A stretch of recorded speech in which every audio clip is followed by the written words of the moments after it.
student saya dia ramai yang berusia tau. Sebab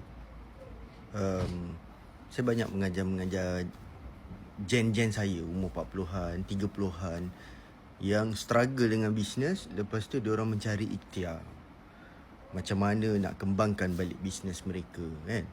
Sebab zaman pun dah berubah sekarang kan. Jadi disebabkan ada beberapa benda yang diorang tertinggal, diorang tak dapat nak catch up dengan keadaan semasa dan menyebabkan bisnes dia drop.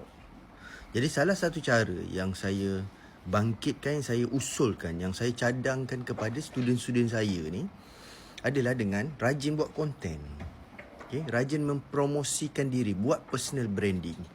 Kenapa buat personal branding dan buat konten? Sebab kita waktu kita susah, waktu kita bisnes kita drop, bisnes kita down, kita tak ada bajet nak hire influencer, kita tak ada bajet nak buat hire videographer, content creator ataupun team untuk mempromosikan produk kita. Even kita nak jalan ads pun kadang-kadang kita sangkut. Jadi cara yang paling mudah, percuma, lebih jimat kos, cuma perlu hilangkan malu, iaitu buat personal branding, buat konten. Itulah yang saya praktikkan pada 15 tahun lepas, 16 tahun lepas. Ketika saya mula-mula nak buat bisnes online. Memang kita introvert, kita tak peramah, kita tak ada skill. Tetapi keep learning, keep practice, insyaAllah.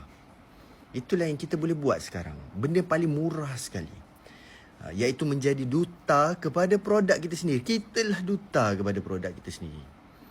Mungkin mula-mula malu, tapi buanglah, lantaklah, persetankanlah sampai kita jumpa orang yang boleh terima kita di dalam social media ni.